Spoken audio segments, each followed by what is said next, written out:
Good evening, ladies and gentlemen.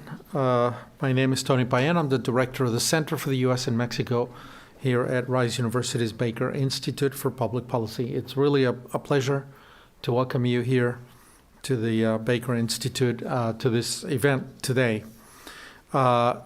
We also have a stellar guest today, one of the most important political analysts in Mexico today. And as you know, soon Mexico will have an election on June 2nd.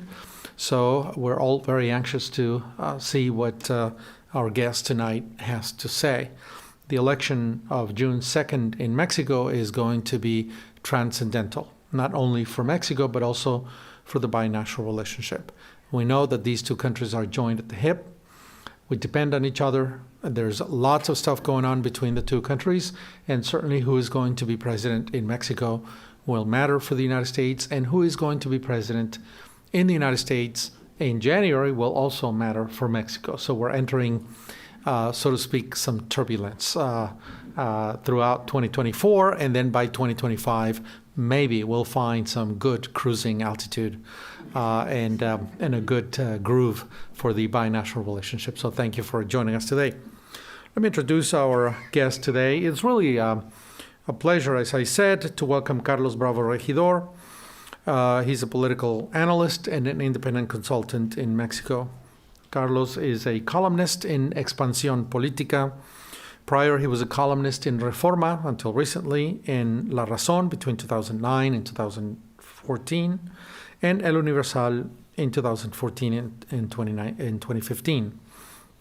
Additionally, Carlos has written for the New York Times, Letras Libres, Nexos, and more recently for Gatopardo in Mexico. He has published in international media such as The Hill, Dissent, and Nueva Sociedad. He's a panelist every Tuesday in La Hora de Opinar with Leo Zuckerman in ForoTV, who's actually been here. You may remember Leo Zuckerman being here. He collaborates each Friday in Atando Cabos with Denise Merker in Radio Fórmula. He's a leading voice for the international press on Mexican matters and has been extensively quoted in the New York Times, the Washington Post, the Wall Street Journal, the Financial Times, Los Angeles Times, The Guardian, and El País. Previously, he was an associate professor at CIDE from 2010 to 2022, where he was an academic coordinator within the journalism program in that academic institution. In addition, he's been professor at the Center for International Studies at the Colegio de Mexico. He obtained his bachelor's in international relations at Colmex and received his master's and PhD at the University of Chicago. His research focuses in history and contemporary politics, both in Mexico and the United States, as well as press power relationships and freedom of speech. To begin our program, I'll give the microphones to Carlos for about 20-25 minutes, perhaps up to 30 minutes, depending on the length of his presentation. He's got a PowerPoint. And then he and I will sit here and engage in conversation. After I asked him some hard questions, we'll open it to a conversation with y'all. Thank you. Carlos, the floor is yours.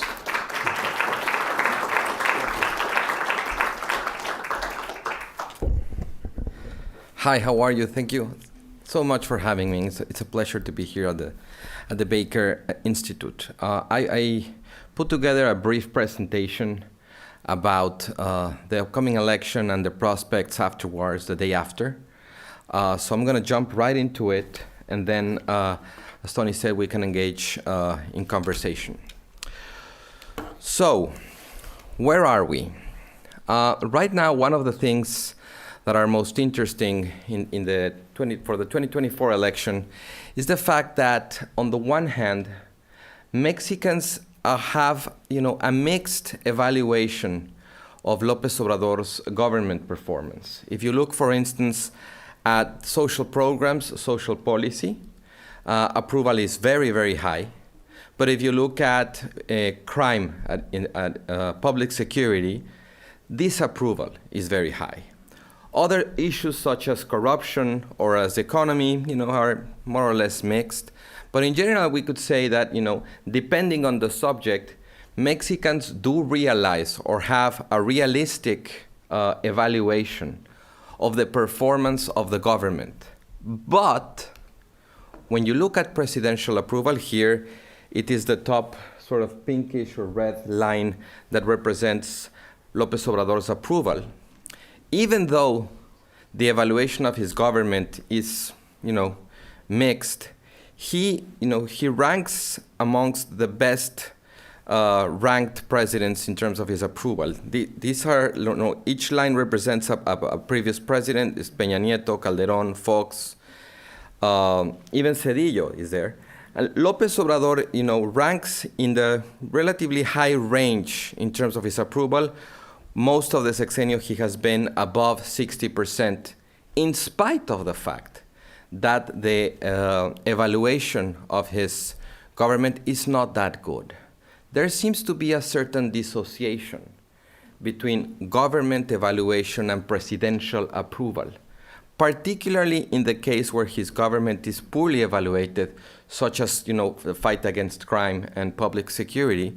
It is as if Mexicans do realize what's going on with the country, but have somehow decided not to make the president responsible, not to punish him for the poor results of his government. And this has created a very weird dynamic that sort of has become the framework of the electoral campaign.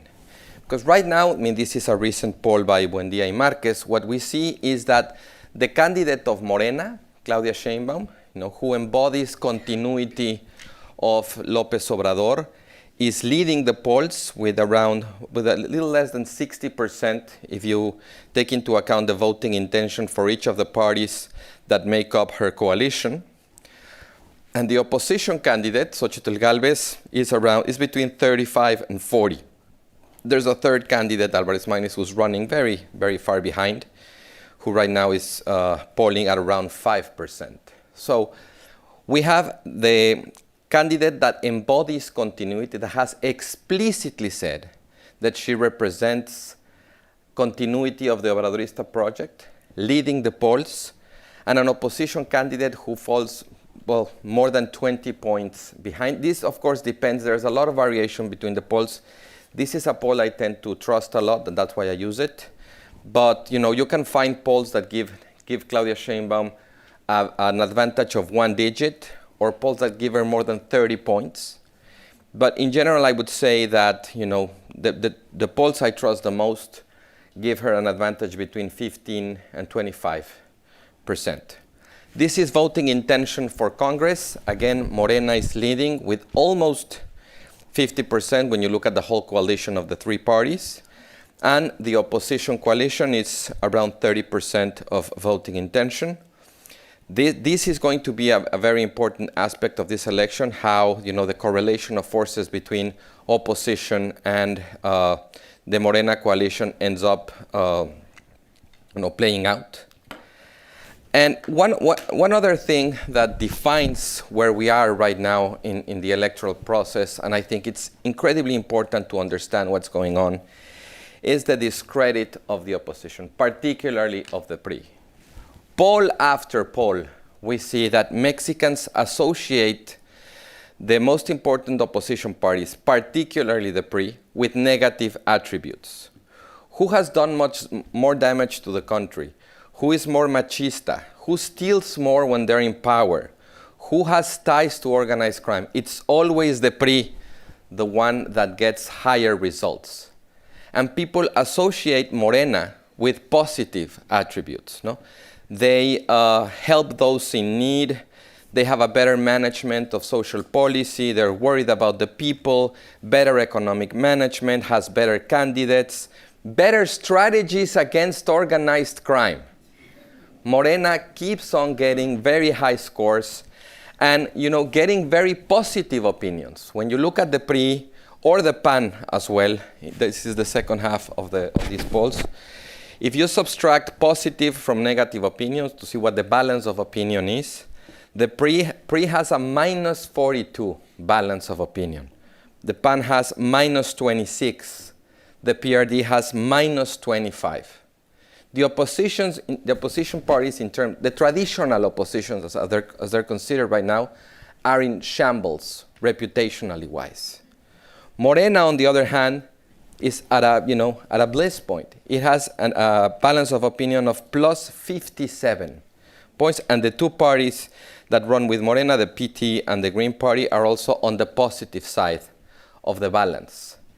This means that even when people recognize that certain results are not that good, the fact that the opposition is running with such low credit or with such a damaged reputation means that people think it twice before voting for them.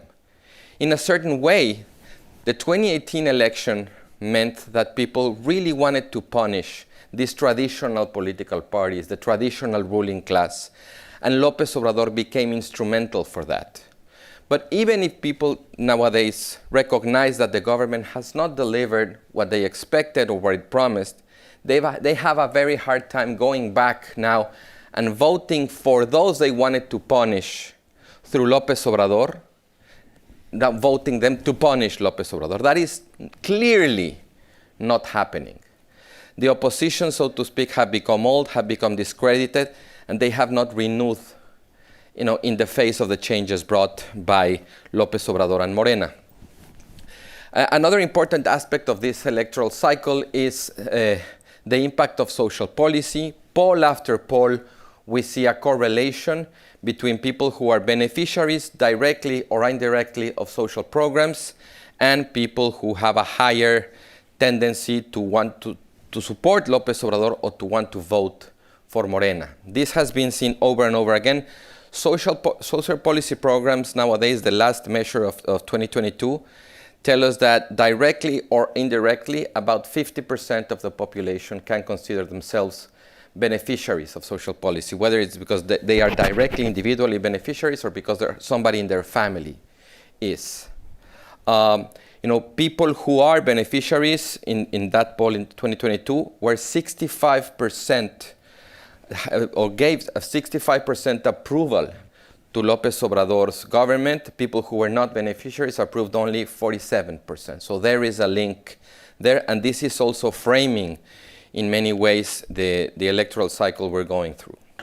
So, are we in the process of seeing the building of a new political hegemony? Another aspect in which Morena has really changed Mexico's political map has to do with state governments. In 1988, at the end of the post-revolutionary authoritarian regime, the PRI held 32 out of 32 possible governorships. 20 years later, it was almost 50-50 between the PRI and the traditional opposition, PAN and PRD, 56% against 44%. 10 years after that, the PRI, the PAN, and the PRD had 78% of governorships, and Morena, which was recently created in 2015, had 30% of the governorships. Only 5 years later, Morena holds control of, Morena and its allies control 72% of state governments, and the PRI, the PAN, and the PRD, 22%. This means that in 5 years, Morena has achieved what the PAN and the PRD did not achieve in 20 years of democratic transition. People who study hegemonic party systems say that we need more time in order to be sure that we are watching or witnessing the construction of a new political hegemony. These things take time. We need 3 or 4 electoral cycles to make sure this is really happening. But at the point where we are right now, it is not it's not an exaggeration to see that we might be in the beginning process of the construction of a new political hegemony. Okay. So now, going to the candidates themselves, let me give you a quick overview of who they are. Claudia Sheinbaum, the former mayor of Mexico City, is the candidate of a coalition comprising Morena, the party of López Obrador, the Partido del Trabajo, the PT, and the Green Party. Ideologically, she could be characterized as center-left, nationalistic, and representing continuity of the López Obrador government. Carlos Castillo Peraza, an old Catholic intellectual who was leader of the PAN at the end of the 1990s, used to say that when you boil it down, there are two kinds of candidates. The candidates who act as parishioners and the candidates who act as missionaries. Parishioners are the priests, that every Sunday morning come out of their church, ring the bell, and have, people come to Mass. They sort of preach to the choir. They know who their followers are, and they just have to call them, and they will come, right? This is the kind of campaign that Claudia Sheinbaum is running. Because López Obrador's approval ratings are so high, she's just basically leaning on that support and trying to bring her over to the Mass she is calling for. In general, she's been very successful at becoming the credible embodiment of the Obradorista continuity in power, although at the same time that strength also represents a weakness, because the promise or the expectation of continuity has become a straitjacket, preventing her from recognizing all of the things that have not gone well, all the results that tend to be bad, all the things that need to be changed. Now, she's running on the slogan that she will build the second floor of the transformation. That's the promise of continuity. But there are some things that need to be built from the first floor up. But she's clearly, avoiding talking about that. And she's trying to please her crowd, the Obradorista crowd. And she's succeeding at that. The opposition candidate is Xochitl Gálvez. She's running from a coalition made out of the PAN, the PRI, I have a misspell here, and the PRD, the three traditional parties.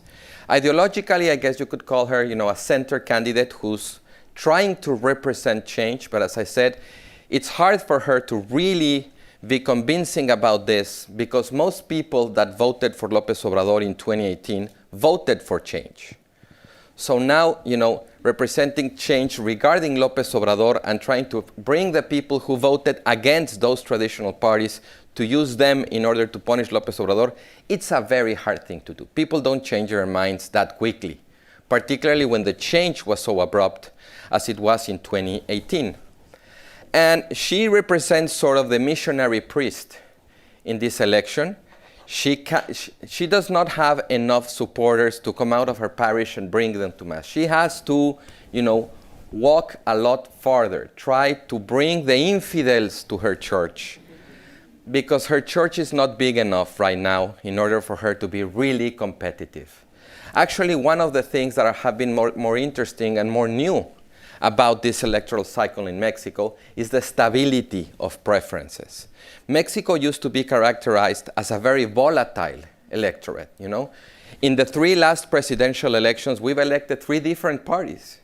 The PAN in 2006, the PRI in 2012, and Morena in 2018. So Mexicans didn't seem to have a lot of attachment to political parties. They were impatient. Some politicians might even qualify them as ungrateful, but they were, back and forth between parties. It doesn't seem that's going to happen this time around. Apparently, a majority of Mexicans are going to stay with Morena. And well, that is why, Xochitl Gálvez's campaign is, trying to be a missionary, trying to bring voters over. She is clearly not succeeding at that. Since she became candidate up until now, her voting intention has remained pretty much flat.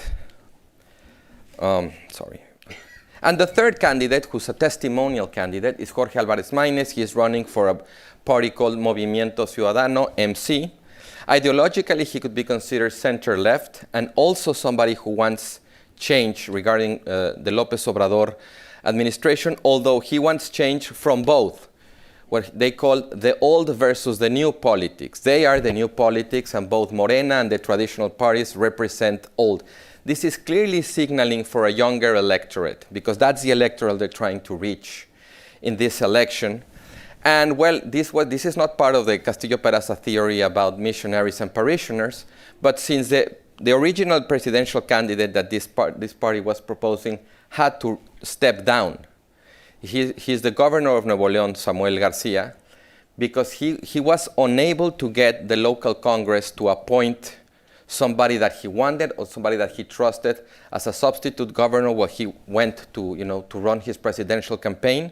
So in the last minute, when he saw that was not going to happen, he quit, he went back to being governor and left the party without a candidate. So Álvarez Maínez is kind of the pinch hitter, the last minute resource. He's a good young politician who's been very involved with this party, but he's very poorly known.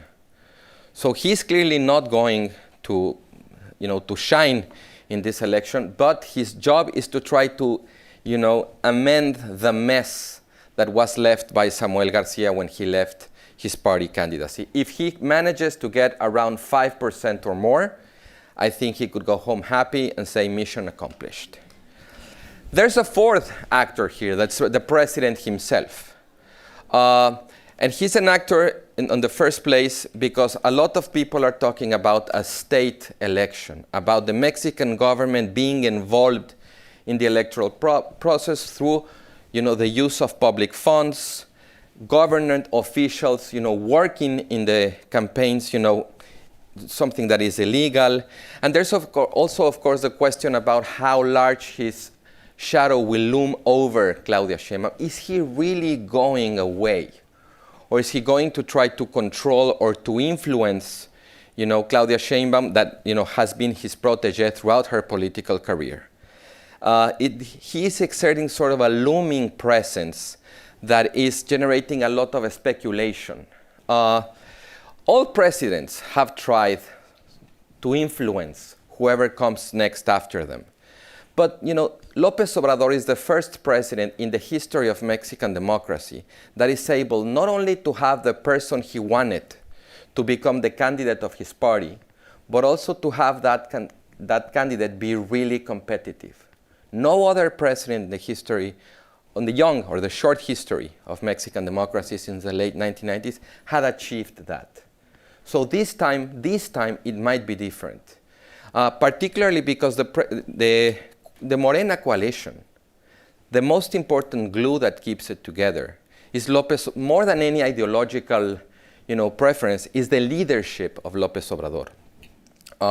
And this is something that, tends to happen a lot with populistic movements, as Ernesto Laclau, a theoretician of populism, used to say, populism is the face of the leader. And in that regard, López Obrador has a lot of political capital right now. That is, it's hard to believe that he's just going to, go away or, have Claudia Sheinbaum take that legacy over. It's going to be hard to keep together such a big tent party as his coalition is without his leadership. But well, so apparently, if things continue as they are, Claudia Sheinbaum will win. Morena will be very close to having an absolute majority in Congress that would allow it to pass, the budget or reform laws, not to change the Constitution.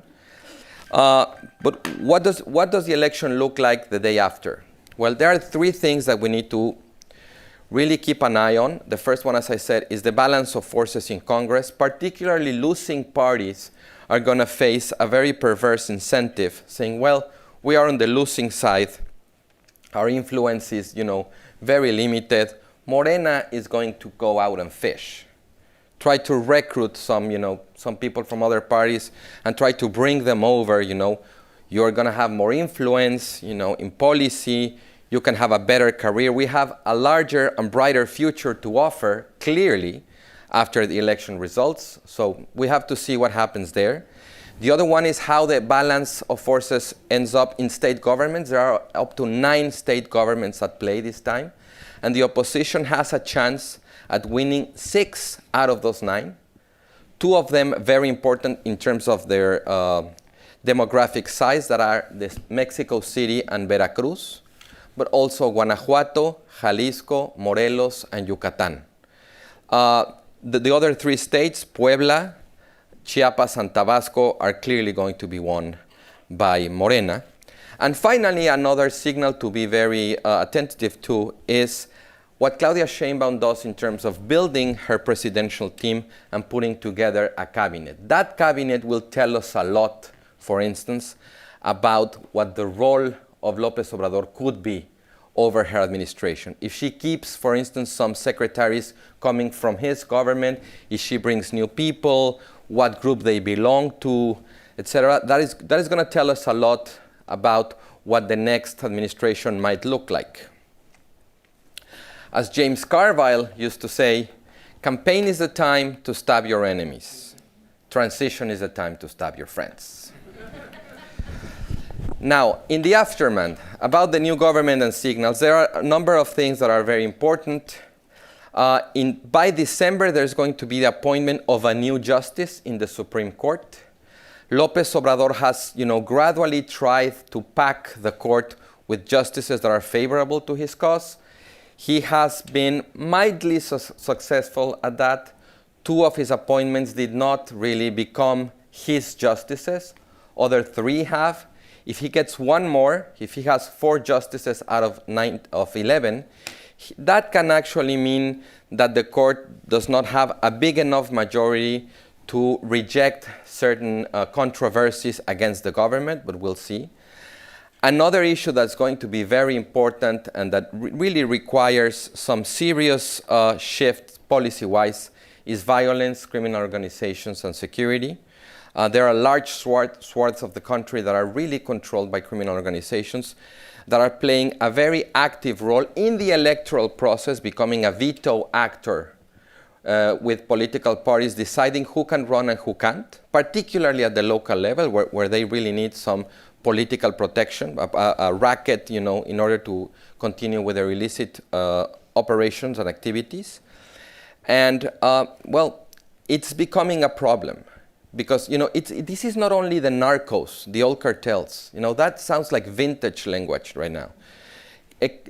Organized crime has grown a lot. They are, really going at extortion, at extraction. They're controlling not only territory, but also government agencies, infrastructure projects, who controls finances, the police. They bring down whoever wins in an election and tell them, okay, so you're going to appoint this person here, this person there. They're really becoming a very important and very hard to control actor.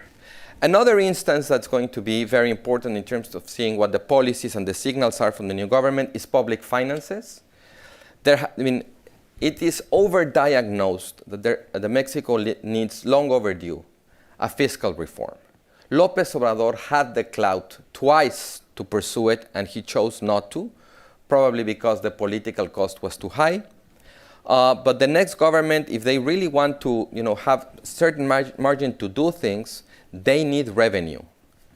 And if there is no fiscal reform, the other only imaginable source is public debt. There is a margin to grow public debt, certainly, but this, the problem with this is, it gets worse and worse and worse, and people do something once it's too late.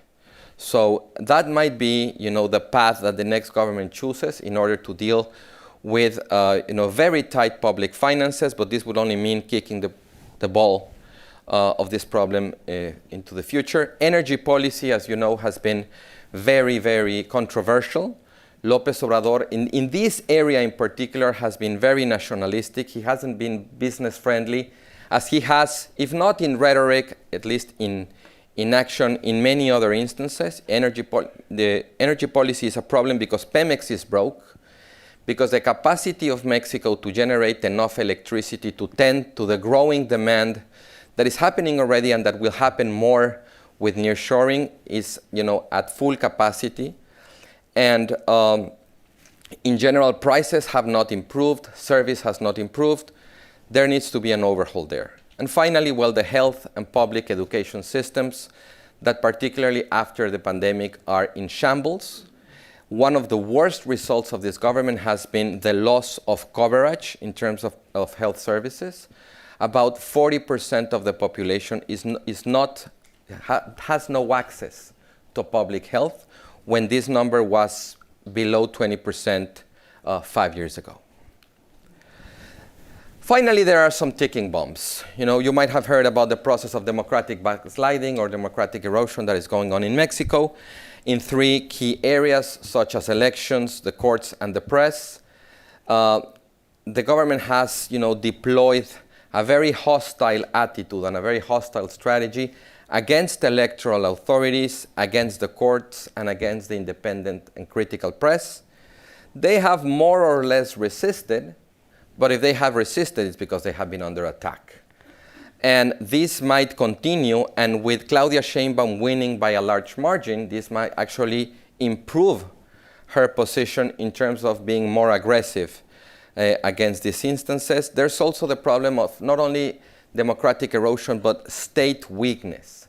And this weakness has two faces. One, very obvious, is organized crime, as I already mentioned, but the other one is the empowerment of the armed forces.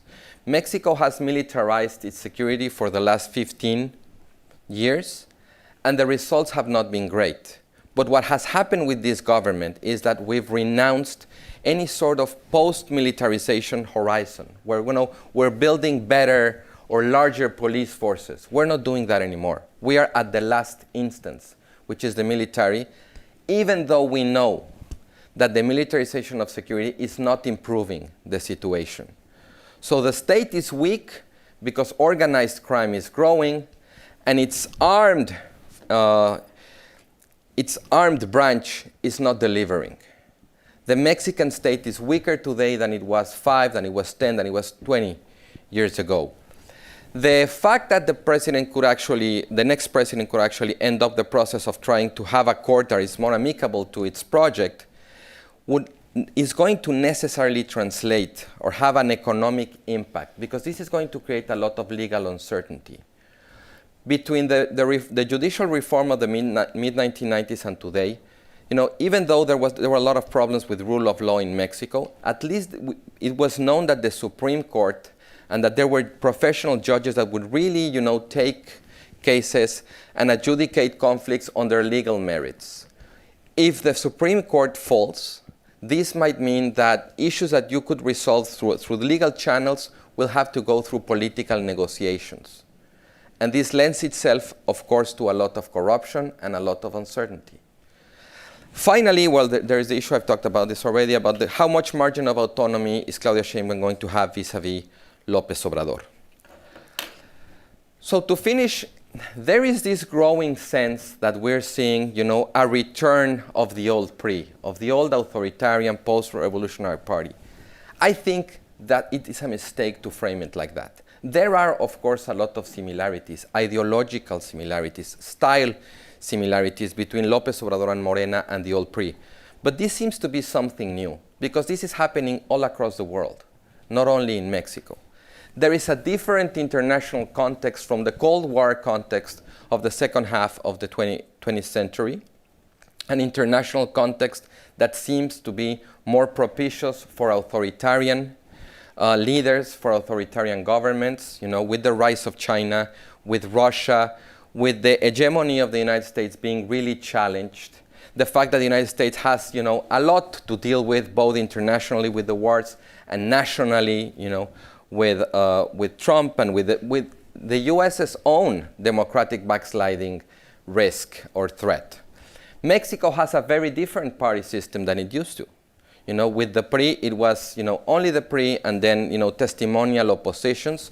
Right now, there is democracy. There is, a different source of legitimacy, electoral legitimacy. Even though democracy is suffering, democracy is eroding, we're still in a democracy. We might say, at a play of words, that we have an authoritarian government within a democratic regime. That's very different than what we had with the PRI. And finally, I think nowadays we have a different political culture. Inequality has become a key issue, with very good reason, but at the same time, grievances regarding inequality have bred a bit of a progressive authoritarianism in which, if you take care of inequality, if you take care of the poor, apparently people will forgive you if you do certain undemocratic things.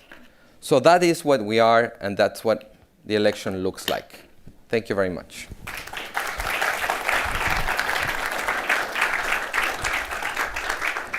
¿Estuvo bien de tiempo? ¿Me pasé? Yeah, that's good.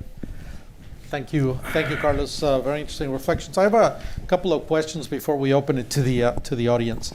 Let me look at the numbers for a minute. Mm-hmm. Because we've done a particular project, and we've looked at the numbers over a very long time. And I agree that the Mexican electorate has actually been a lot more volatile by state, in Congress, and even within the Morena López Obrador regime. The numbers indicate that the Mexican electorate is considerably more strategic than we give it credit for.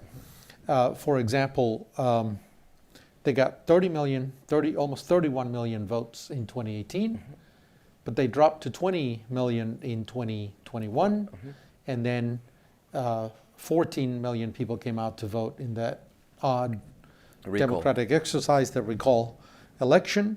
And obviously the participation goes up and down, and other academics also show that at the state level and indigenous communities, rural, urban, there's a lot more diversity. In fact, the title of our book, which is yet to come, is, the subtitle of it is The Stubborn Plurality of Mexico's Democracy.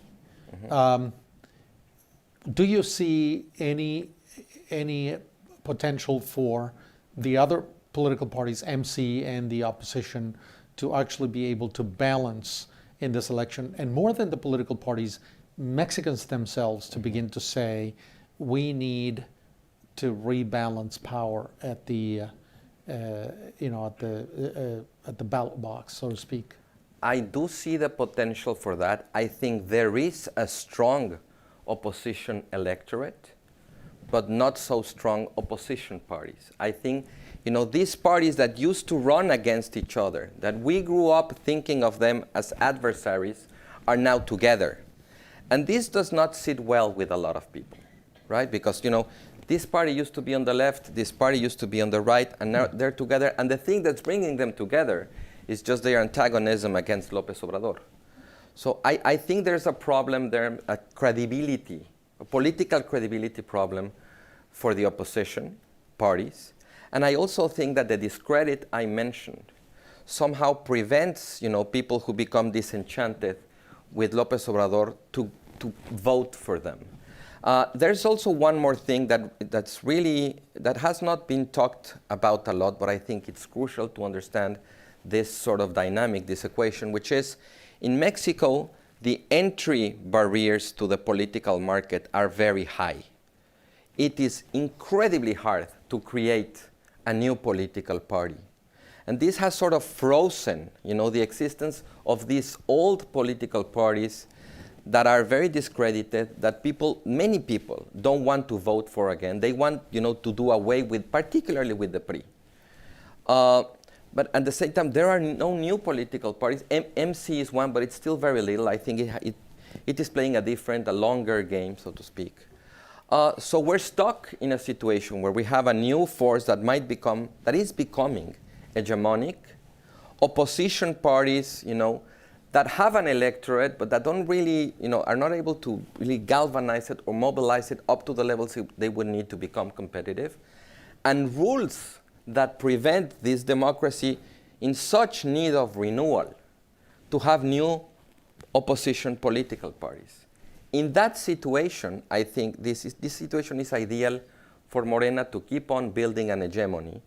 And in these old discredited political parties, I think the best thing that can happen to them is, to have a strong enough show to live another day, to fight another day, to wait for a better political weather in order to really become competitive again. But the fact that, they have no pressure from new political movements becoming parties, sort of weakens that alternative. So let me see if I can understand the psychology of the Mexican elector, right? Because in the beginning, you correctly showed the president is flunked when it comes to security. Yes. It's a disaster. And corruption too, yes. He's flunked when it comes to corruption. Obviously, there's already a growing perception of the deep corruption within Morena and in the government. And everybody kind of knows that. There is clearly a problem, and I think most Mexicans would acknowledge, the Mexican education system is at the brink of collapse. And the health system as well. Yeah, the Mexican education system, if you look at the elementary school system and you look at the secondary school system and the prep school system, and even the universities are at the brink of collapse. And you have a healthcare system that has essentially left 50 million Mexicans out of any kind of access to healthcare. And you have a country that has had practically no growth. Man, you're putting it in such dramatic terms. I know where you're going with this. Yeah, and it's practically no growth. It's true. Yeah, no growth, because if you think about the dip during the pandemic, we're barely just above the 2018, 2019 level. So what are Mexicans thinking? In a normal environment, you would say, there is a consequentialist logic that would take over. Help us understand the psychology of the Mexican elector, individually and collectively, that is able to say, what a mess, what a disaster, they deserve another chance. I knew you were going to say that. Okay, well, at running the risk of oversimplifying a plurality, that still exists. By the way, let me add to that, because they handled the pandemic itself very poorly. I mean, there's between 300,000 and 800,000 people died because the government mishandled the pandemic. So this is the kind of thing they they deserve another chance, right?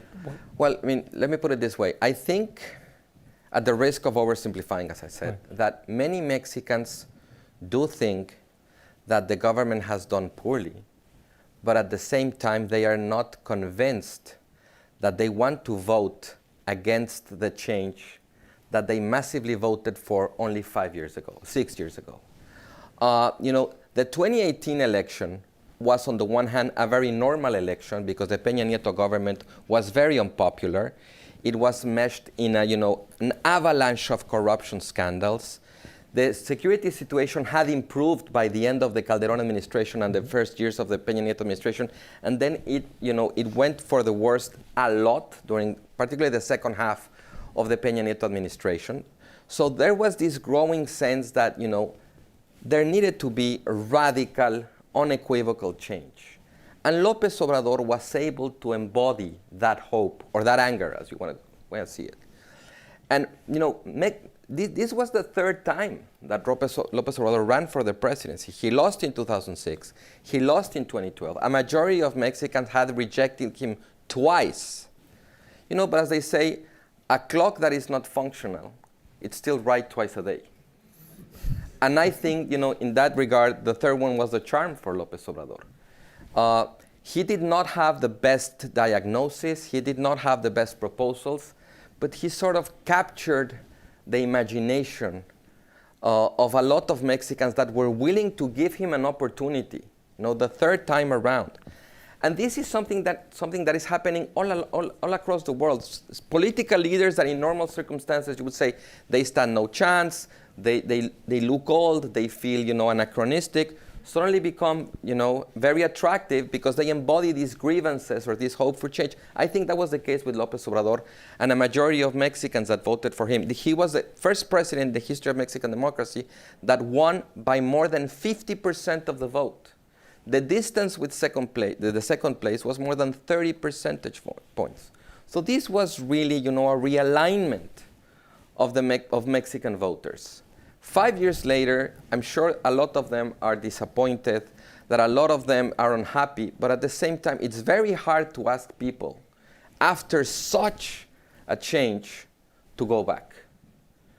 I think they might say, well, it's been not great, but they need more time. I think there's, that logic in there, as there was, for instance, with Fox and Calderón.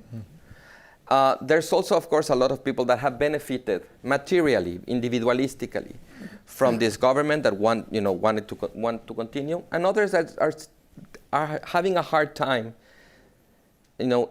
voting according to the punishment logic, that they want to vote for something, not only against something. And they voted for López Obrador in 2018, and I think they're not ready to admit it was a mistake, because in the context of 2018, it didn't look like a mistake. It looked like the right thing to do. So to wrap your head around the fact that you did right and now you have to go back and vote for the, the scoundrels you wanted out in the first place. It's very demanding on voters. Now take me into Morena as a political party and the coalition. All in the United States, we're used to tent political parties where you have certain progressive groups, center and urban and left within the Democratic Party, and then you got some complicated amalgamation of individuals in the Republican Party today, a very complicated scenario for the Republican Party, obviously. Morena seems also to be an odd ball, a coalition of extreme leftists who consider themselves Trotskyists, Leninists, communists, plus the poor, the urban poor, and the beneficiaries of certain programs. But you also had a middle class that it obviously seems to have shed already because they defected, 10 million votes left it. But also organized crime and also the military and also, so can this tent political party survive López Obrador once he's gone, out of sight, or possibly dead when he dies? We don't know when that will happen, but can Morena survive as a political party? Like you yourself mentioned that what holds it together, the glue that holds all these very different odd pieces of that Morena is really him.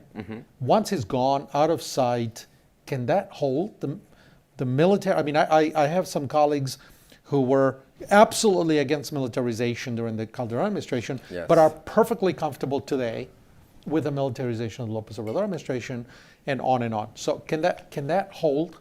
And is this a party that it will eventually find its true dimensions in a certain political segment of society, but others will find different homes?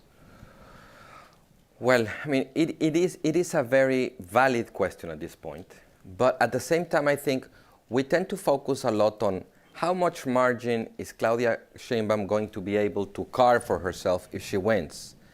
But there's the B side of that question, which is if she's able to carve that margin of maneuver, that means distancing herself from López Obrador. That means distancing from the leadership that keeps the coalition together. Is she going to be able to keep the coalition together? I think that's a very hard question. López Obrador has been building this coalition for decades. He's a very charismatic figure. Claudia Sheinbaum is not. And she doesn't need to be. I mean, she will probably become the next president without, the virtue of political charisma. She has other defects, she has other virtues, but that is not in her bag, so to speak. But she will get to power mostly because she embodies continuity of this charismatic figure.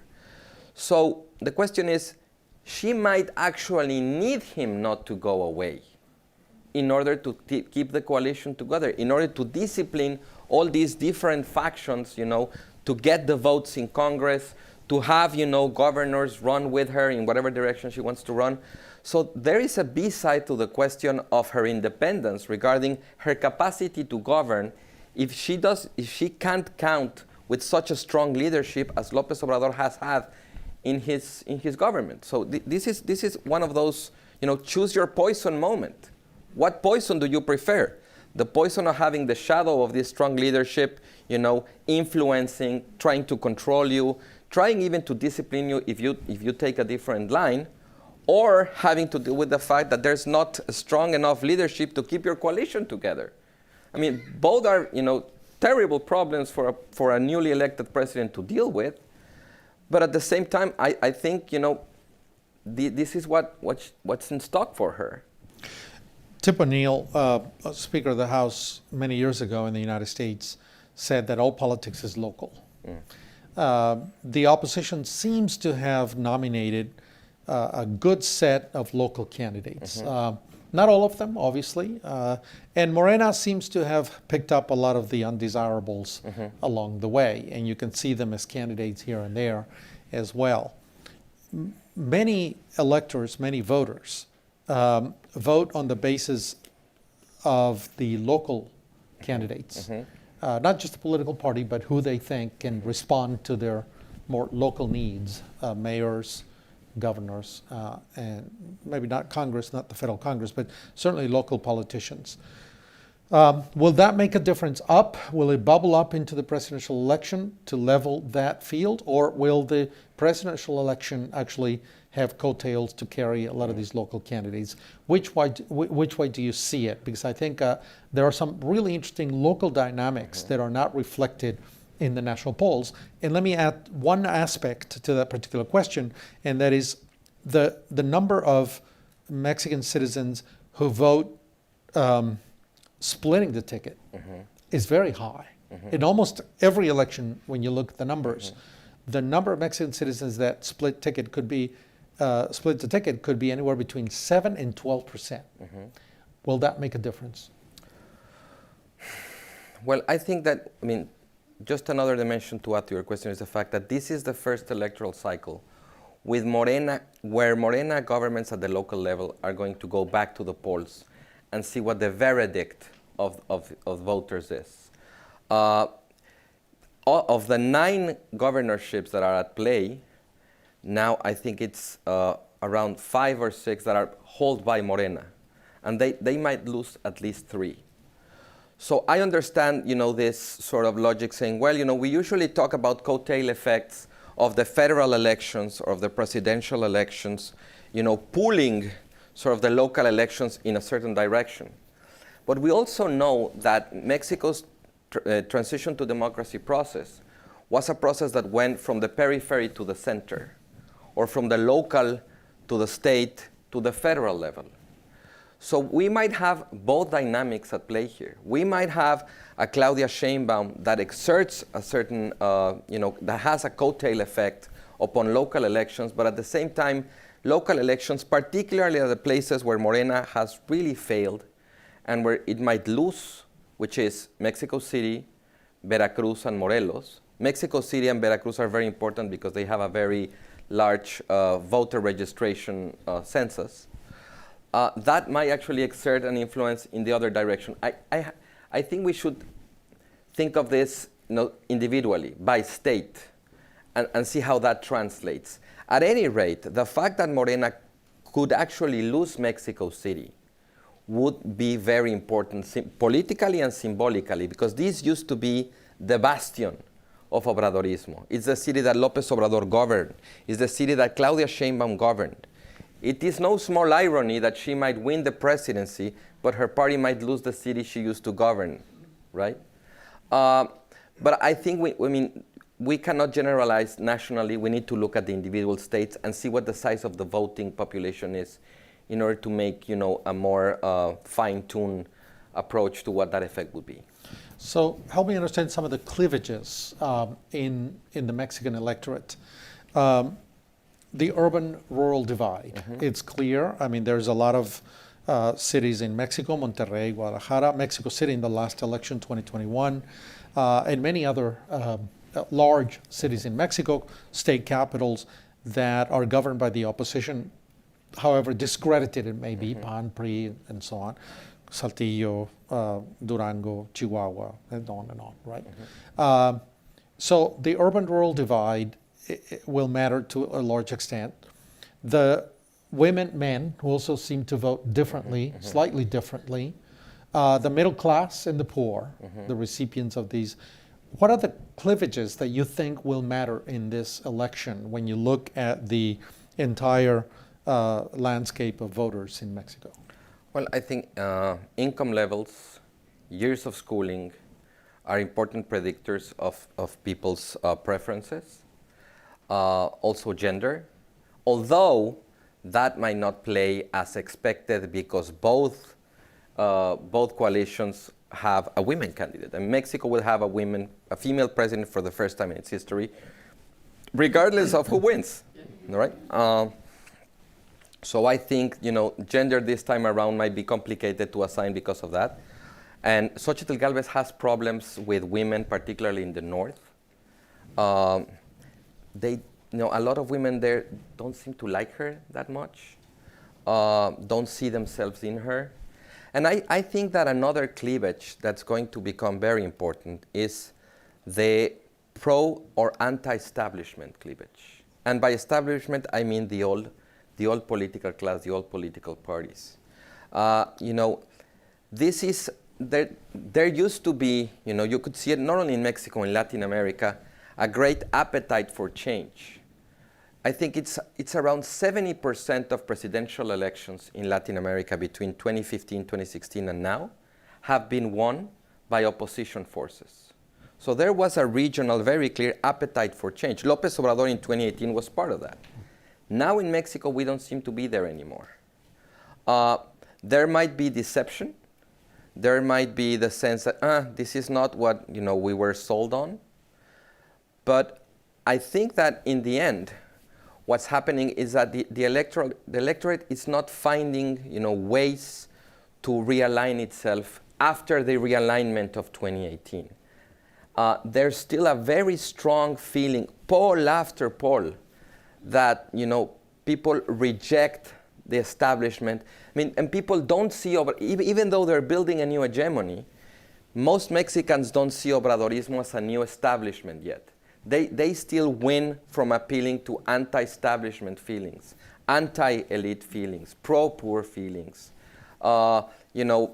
pro-equality grievances, stuff like that. They're still seen as a new force, and all the discredit of the establishment is, transferred to the old parties. I think that's a very important cleavage here, and one that might actually help us explain. Because if you look at polls, for instance, it is true that Obradoristas don't poll as well with people who have more years of schooling or who have higher levels of income.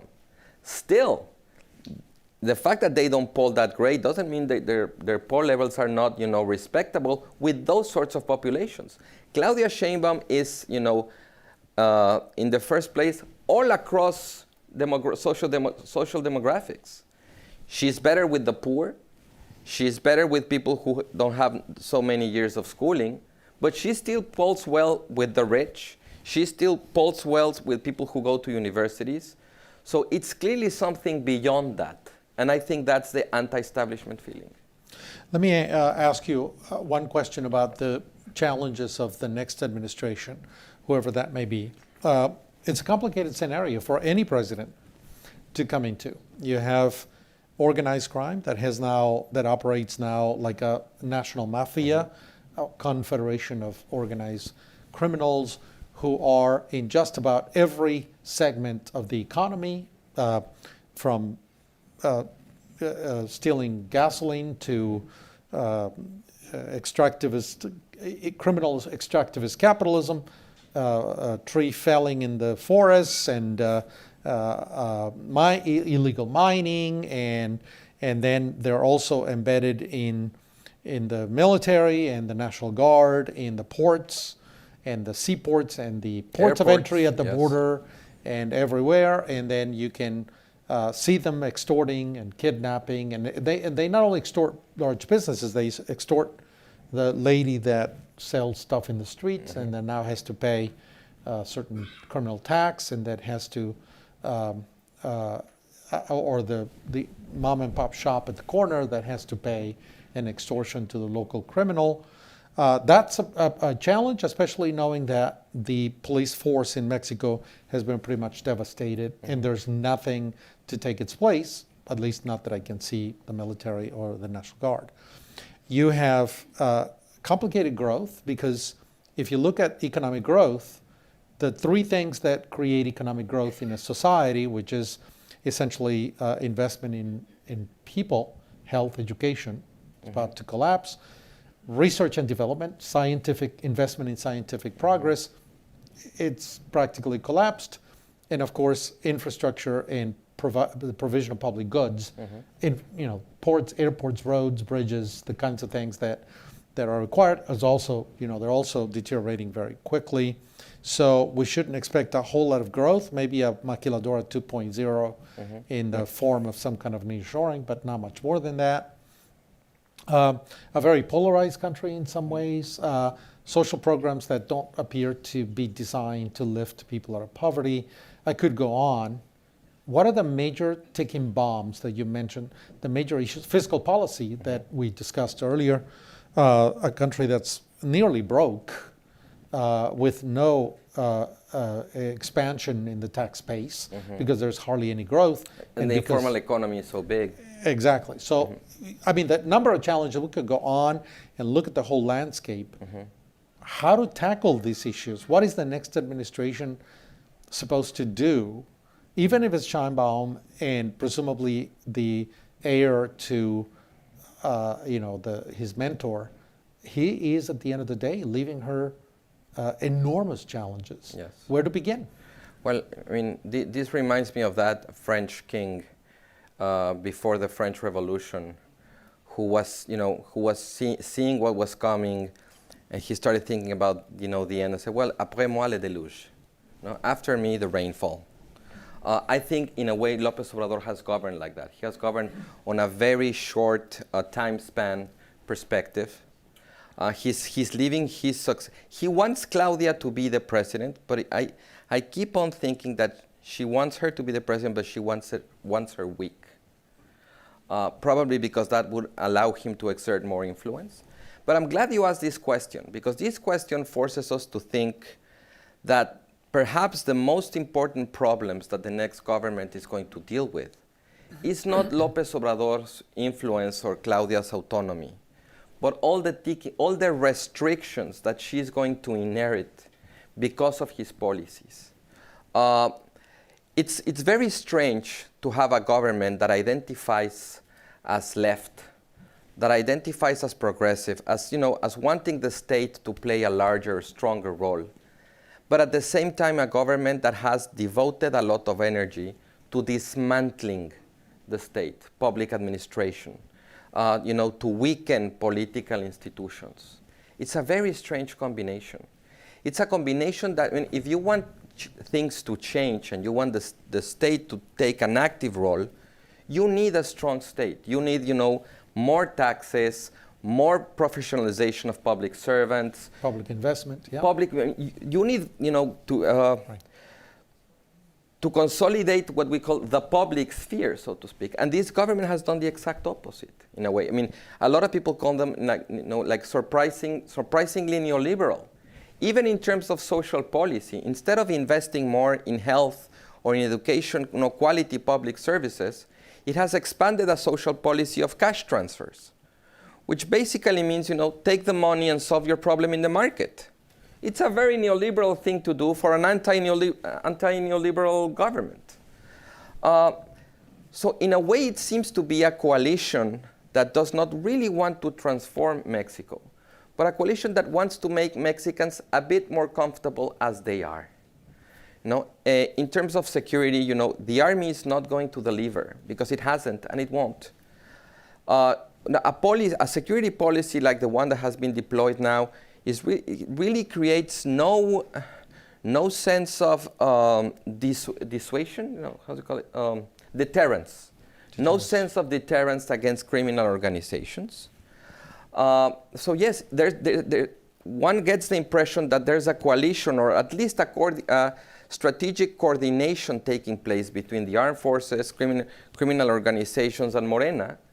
That it's really controlling a lot of power in terms of centralizing decisions, but at the same time that has, weakened its capacity to make things happen.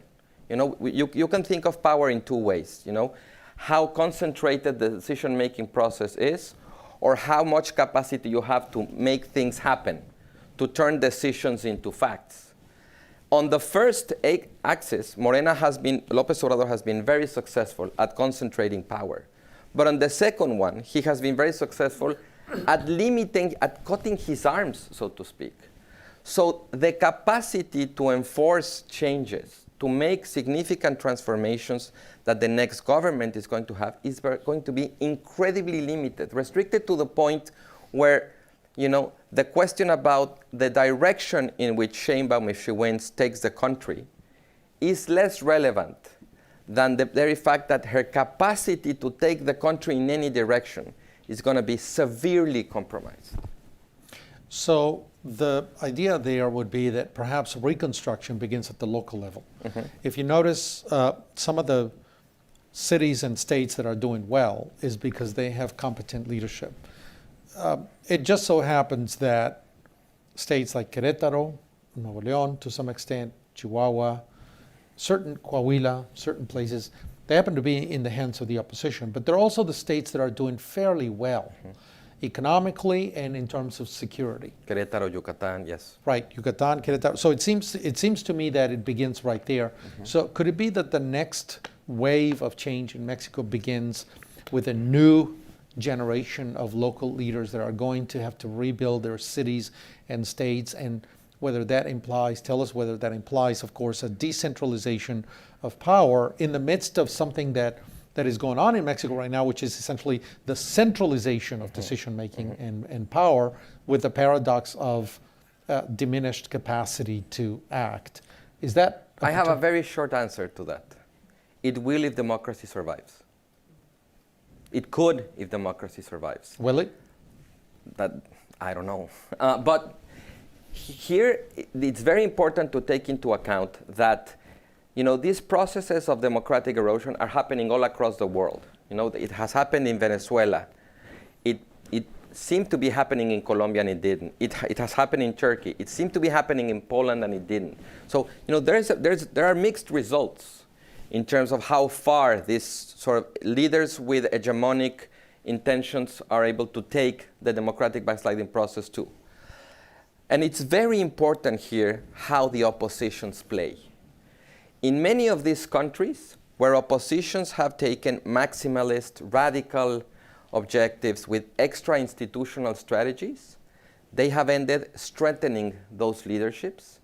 For instance, where they organized massive strikes, coup d'etats, deliberately and open boycotts to government activities, that has backfired to oppositions, in all of these other cases, because this has allowed these leaders with hegemonic pretensions to say, oh, so you say I'm a menace to democracy, but you're trying to oust me, even though I am a democratically elected leader. You are the menace to democracy, not me, and I'm going against you. This legitimizes, sort of reduces the costs and increases the incentives for these leaders to become really repressive and to really go against the opposition, the press, the courts, electoral authorities, all of that. In the places where the oppositions have been, say, more moderate, where they have opted to resist through institutional channels, without actually trying to oust these leaders, but only to limit them, they have succeeded the most. If you look at the Mexican opposition from this perspective, it hasn't been that bad. They have been moderate. They have stayed institutional. They have not done something that can allow the president or Claudia Sheinbaum to say the opposition is being anti-democratic. And this might not be enough for them to win, but it might be enough for them to live another day. And in processes like this, sometimes they have to run their course. And what you can realistically expect from oppositions is not to perform great from one day to another, but actually to survive, to resist, and to develop a long game with a long-term perspective, in the case of which local victories become very important, because those places become locuses of renovation, which is what, in my opinion, is what is needed the most in the opposition camp. One more question, because I would be remiss, since we're sitting in Texas and in Houston. We cannot think of politics and policy in Mexico without thinking about the United States. The United States is an important variable in whatever happens in Mexico. The review and revision of the USMCA is coming up in 26. There is the issue of immigration. There is the issue of fentanyl. There is an increasing protectionism in the United States. nationalism.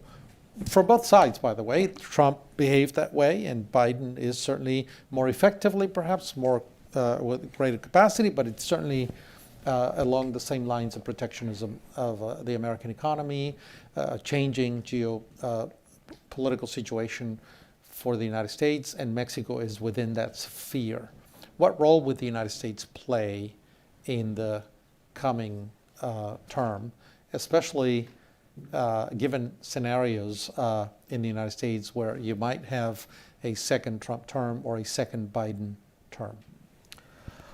Well, oddly enough, I think that in one of the most important aspects of the relationship, it won't matter as much who wins in the United States, which is migration policy.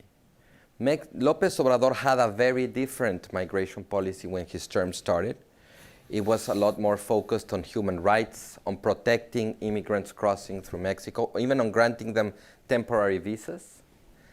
And he was like, it wasn't a year since he was in office when Trump really, forced him to change course and even threatened to establish tariffs to Mexican products crossing the border if Mexico didn't change its policy, because the policy of López Obrador had a calling effect on Central American migrants. It was seen as, okay, so we can do it now, it's safe.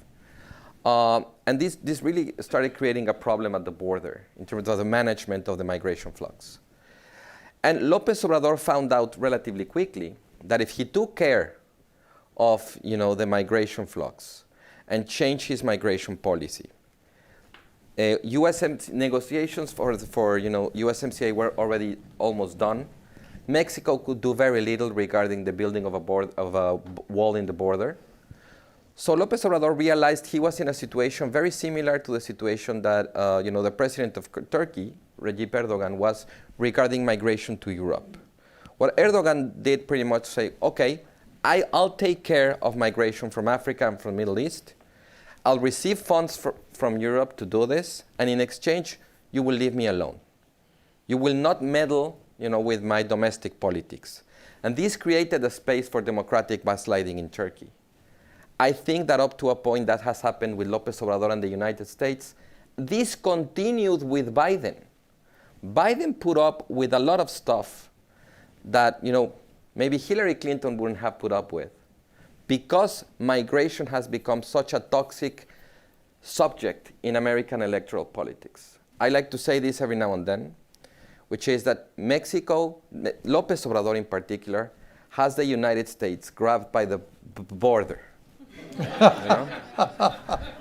With a border. Let's open the floor to questions. Yes, and I'll go back to you in a minute. In terms of economy and security, even if she comes in with the best will in the world, what can she do to fund and handle the mafia? Well, the first thing I think would be, this is not going to be quick. There's no quick fix to this. But I think we would need to start thinking about building professional security forces, civilian professional security forces. With previous administrations, militarization did not start with López Obrador. Militarization of security has been going on at least since the 1990s. So it takes time. This is like this British Prime Minister, Gordon Brown, when somebody asked him about this great contribution to civilization by the British, the rule of law.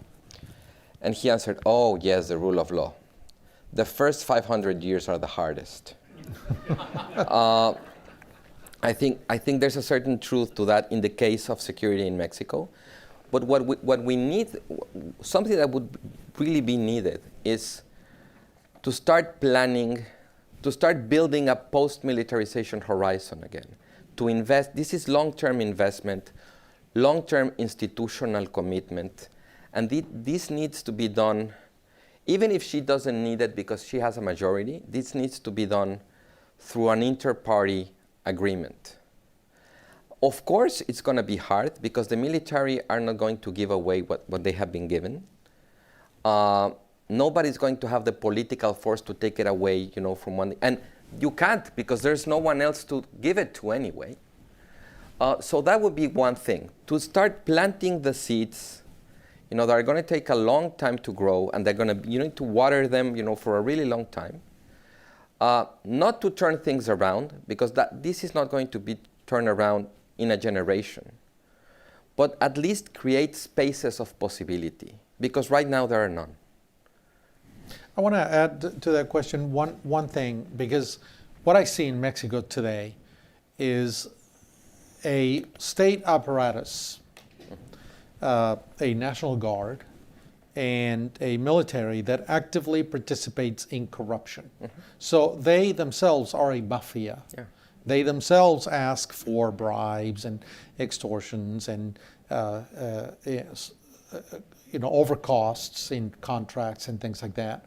We see them at the U.S.-Mexico border doing all kinds of, allowing all kinds of contraband coming in. So the state itself mm-hmm. is now cancerous. Mm-hmm. Mm-hmm. Can that, building the institutions by having to cut these tumors, it's kind of tough. Well, it's like, writing a human rights violation recommendation to a government that systematically and deliberately violates human rights, right? It's a bit of a contradiction. It's a bit absurd. I think that this is also a reflection of the fact that there used to be a very important limit to what could or couldn't be done in Mexican politics. That was the US. And that has changed. A lot of the things that have happened under this government could not have happened under different circumstances regarding the US. And particularly security-wise, I think the fentanyl crisis could become an opportunity to increase cooperation between the two countries. And to have sort of, Eduardo Guerrero, a security analyst in Mexico, has been writing about this, to sort of create a security NAFTA. Mm-hmm. Both countries are so integrated. Their criminal markets are incredibly integrated, but their security policy, it's still too domestically oriented. So that might be a way to go around the fact that a lot of the ruling class and the government is in cahoots with crime. If the United States really made a bet in terms of, okay, we're going to help Mexico come out of this situation, and that allowed to change the coalition, so to speak, and have not necessarily like a policeman forcing you to do this, but at least for politicians who want to improve this situation, to have an ally north of the border. Yes, here, and then I'll go back there. Yes. Yeah, this is kind of a two-part question, because you briefly mentioned on gender and playing a part in this election in which, yes, there are two female candidates who are strong, particularly Sheinbaum. From the Mexico City's standpoint, she was seen as a candidate that turned their back to women. And all of these weak points in the society, healthcare, education, aid programs, even like access to security, in which a country where 10 women disappear daily. Mm-hmm. How will this play against them, first of all, in which how accountable and how little preference will women have in this election? Because both of them are seen as not the best candidates. Mm-hmm. But also how accountable and harshly will they be judged as women in the society in a machista country, basically? Well, the Samuel Garcia candidacy, the failed candidacy, MC, was really, very obviously trying to appeal what, lack of a better term, we could call the macho vote. There were even ads where his name, Samuel, had the L underlined, as if saying, this is the only man in the ballot. So if you have any issues voting for women, this is your guy, right? In the end, it failed, and I don't think Maynes has picked up on that. He's a different sort of candidate, a different sort of political, and I think he's much more progressive and much more, sensitive and committed to the gender perspective than Samuel was. But yes, I think there is that. And I think that the Samuel campaign detected that potential to be exploited electorally.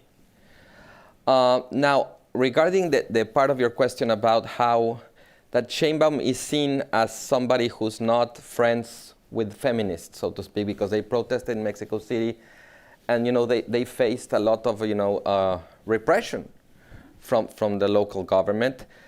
I would say the problem is that, in my opinion, the feminist movement in Mexico is very divided. It's very divided along the lines of politics.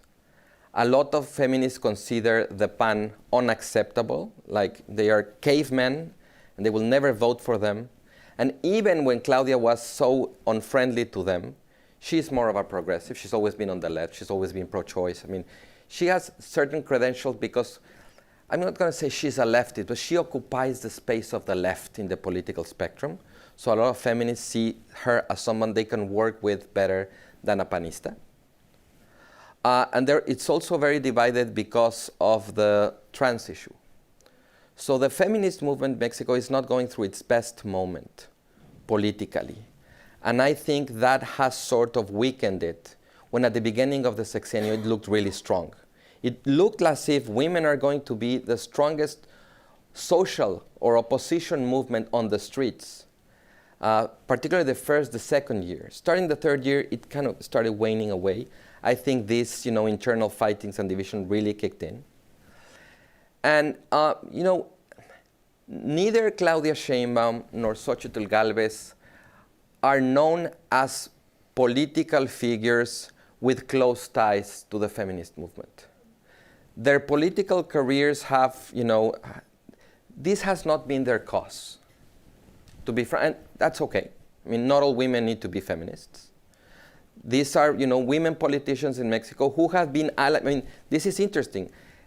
Xochitl Gálvez is a very unusual panista. I mean, she's not even a member of the PAN. All of her political career has been related to the PAN. But she's more to the left of center. Exactly. She's more to the left of center than a traditional panista. She's pro-choice. She's pro-sexual diversity. So it's weird for many panistas to actually have to vote for her. I was actually talking to a pollster not that long ago, and he was telling me, among priistas, people who want to vote for Xochitl are about 86%. Among panistas, it's 70%. So there's more resistance to Xochitl Gálvez, who is seen as a panista, by panistas themselves because of these positions that are more, amicable to the feminist cause than between priistas. Priistas are more disciplined, of course. So I have a very hard time really trying to say the women's issue is going to play this or that other way. Because it becomes it depends. It becomes very complex. But in general, and if you look at the polls, Sheinbaum polls better with men than with women, but still most women, 53%, are voting for her. Let me ask you a question. More than for Xochitl. Let me ask you a question about the numbers, because there's been a lot of speculation on that particular score of the numbers.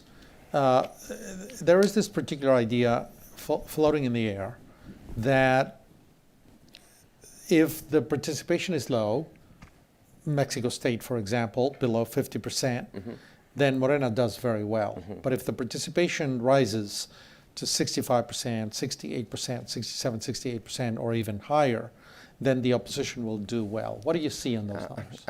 I have a lot of trouble with that, because I don't think you can just say if participation goes up, the opposition does better. I think you need to disaggregate those additional voters. Who are they? What's what's the social demographic there? Is it people with less years of schooling or more years of schooling? Is it people with lower or higher income levels? Are these urban or rural voters? If participation goes up, or are these youngsters, for instance? As in the U.S., the higher levels of non-participation in elections come from people who are below 30 years old. So if you bring new voters, are they going to be young, or are they going to be older? So I can't answer that question if we don't have the specifics of the social demographics of these new voters. I have a very hard time saying that just because participation goes up, votes for the opposition go. I don't think it works that way. I don't think it's going to work that way. I think this is old wisdom recycled in a very different setting.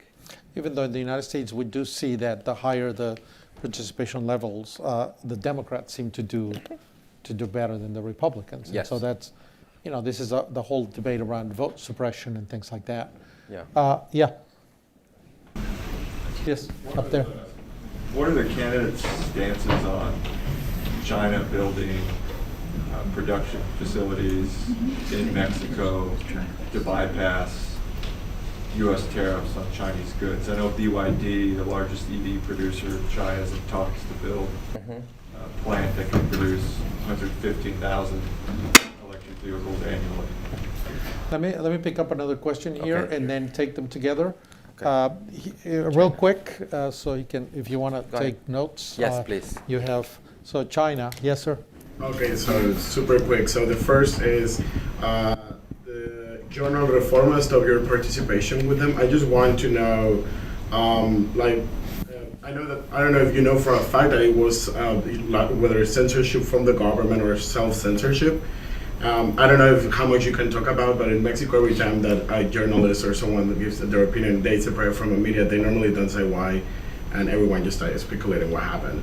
And the second is, Yes. I'm from Mexico City. I studied at the same school as Claudia. She taught me in school. I'm a biologist. She's a physicist. And her mother also, she's an emeritus professor at UNAM. Yeah. And my question is, between scientists here, even here in the US, I have a lot of friends in other universities here. And some of them are like, if we vote for Social, it's not because we think she's going to win. It's more because we don't want Claudia to win for that much, so that we can send the message to moderate their position. Do you think that's possible for more? Okay. George? Okay. Either of you had some thoughts about the development of jurisprudence in Mexico. Last week there was an expropriation in the oil sector, possibly the first one since 1938, and the affected party, Air Liquide, is likely not to contest it, and the reason not to contest it is that could limit their chances to participate in future public bidding in Mexico. So what it means is that without people going to court in the oil sector, no jurisprudence is developed. Your opinion about that would be welcome. One more Okay. that I saw here, and then we'll give you one last chance to answer all these. Many discussions about this race, and Claudia Sheinbaum, and often it's been said that maybe she'll surprise. She won't exactly follow AMLO's, and she'll become somewhat independent. Is there any chance of that? Okay. All right, last answer altogether. And, Okay. That's a lot. but Okay. 3 minutes to finish, and so there you go. Cultural, economic, political, and religious aspects of That's it all, right. Okay. So regarding the question of China, I think this question touches upon a subject that candidates cannot talk enough about, which is called nearshoring. Actually, most of the investment that has been identified as related to nearshoring so far in Mexico is coming from Asia. It's not necessarily American companies relocating. It's Asian companies coming to Mexico, to the North American space, to keep on conducting business. This is not something that people like to talk a lot about, but it's happening. The numbers are there. I think it was about 60% of that investment coming from Asia, mostly from China. And Mexico stands in a very awkward position regarding Chinese influence when you compare it to other Latin American nations. Mexico still links with the US, creates sort of a certain exceptionalism. In most countries in Latin America, their most important commercial partner is China already, not Mexico. Mexico is still, the United States. And I think one of the reasons China hasn't been more aggressive regarding its presence in Mexico, it's because of its geopolitical impact in the relationship with the US. Mexico, I think, has tried to signal that, in the fight between the US and China, we are the ones to win, right? Because, it's bringing investment from Asia to Mexico, and we're part of the North American, agreement. So we have, a lot of trade with the U.S. But at the same time, the López Obrador administration, even though it is aligned economically and commercially with the U.S., has signaled over and over again that politically and ideologically, it wants to be identified as part of the Latin American left. There's a running joke in Mexico saying every time López Obrador is going to turn right with the U.S., he turns on the flashing light as if he was going to turn left. Yeah. So I don't. It is not issue for Mexico as such to have larger investments from China or have larger presence from China. But I think it is an issue for the US, and that makes it an issue for Mexico. There have been important investment projects of China that have been stopped because of American concerns. Building, for instance, a Dragon Mart in the Yucatan Peninsula, building a train in central Mexico, the expansion of Huawei, in the cell phones. So this might continue, and the Chinese know it. So I think they themselves have, factored in all of this and are being very careful not to rub, the U.S. in the wrong way regarding Mexico. About the second question about my leaving Reforma, I'm the first one that wants to know. They never tell you. They tell you generalities. You can actually, ask questions and see how much they mean it. I was never, never told the truth about it. I just know they wanted me out, and they kicked me out. And I've tried to be silent. I mean, I got a lot of calls for interviews and all, and I tried to be silent because I don't know, and I don't want to contribute to the speculation. But truth be told, the first one speculating is me, because I really don't know. And regarding the moderation message that could be sent by trying to vote for the opposition, not because you like them, but because you don't want the others to attain too much power, I think that's a rationale that many people voting for the opposition share.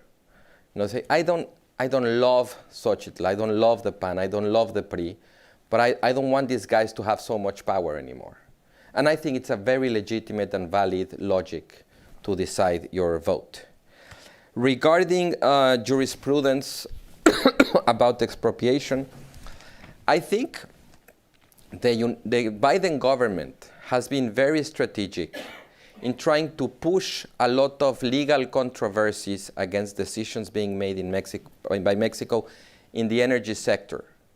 Panels could be already, working on solving disputes, and the United States has decided to push that through time in order for López Obrador to leave the presidency, in hope that the next president, whoever it is, might have a better relationship with the US and with foreign companies, particularly from the energy sector.